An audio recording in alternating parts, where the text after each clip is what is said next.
Welcome to a session of cardiovascular diseases. Today we are going to discuss about atherosclerosis. It is a disease of cardiovascular system affecting vessel wall. What it does is it narrows down the arteries or completely block them, and it also causes remodeling of vessel wall, that is due to dysfunctional endothelium, inflammation, and lipid deposition in the arterial wall. The term atherosclerosis gets its origin from the Greek word atheros, which means a paste-like substance, and sclerosis, that means hardness present in the arterial wall. So there is a deposition of fibrofatty substance in the intimal lining of large and medium-sized arteries. So it should be evident that it basically affects arteries which are larger in size or medium size. They don't affect small size arteries. And some examples are like the coronary artery and the artery that is supplying brain. There is one more term you need to get familiar with is atheroma. Atheroma is the lesion which has accumulation of intracellular and extracellular lipid in the intima of large and medium sized arteries. The structure formed by this deposition is known as atheroma, whereas the consequence of development of atheroma is what happens after the development of atheroma. It is thickening and hardening of arterial wall. The wall gets thickened and hard, and that is what we call as atherosclerosis.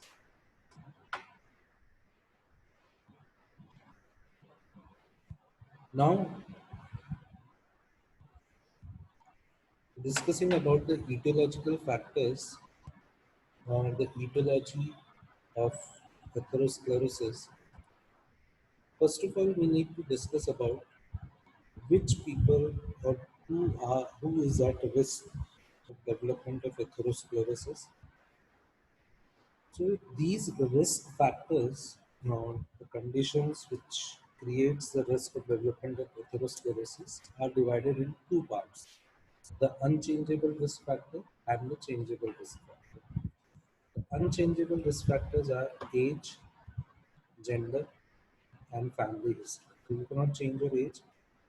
Gender, that is, males are more predisposed to development of atherosclerosis as compared to females, whereas those with positive family history of coronary artery disease or development of atherosclerosis will have positive history or factor that he or she might develop atherosclerosis. Now the changeable risk factors, those you can change. First is hyperlipidemia, it's high lipid level in circulating blood. Second is cigarette smoking. If you are smoking for a long period of time, you might have tendency for development of atherosclerosis. Hypertension, diabetes mellitus, lack of physical activity, stressful life, and obesity. These all are changeable risk factors. There are certain other factors which have their importances less but also contribute, but they also contribute for development of atherosclerosis. So the first is high serum homocysteine level. Second is elevated serum C-reactive protein, and certain infections like chlamydia, herpes, cytomegalovirus, which do consequently add or predispose a person for development to atherosclerosis. Now, in order to understand atherosclerosis, First of all, we need to understand the normal structure or the functioning of the arterial wall, because arterial wall is the place where atherosclerosis will develop. So its structure, the structure of arterial wall can be divided in three parts: intima, media, adventitia. Intima is the subendothelial layer, media is the vascular smooth muscle cell layer, that is the middle layer, and adventitia is the outer layer with connective tissue and nerves. Now the endothelial layer, this actually controls two functions of blood vessel, that is vasodilation and vasoconstriction. So the regulation for the amount of blood that will pass through the blood vessel actually depends on endothelial layer.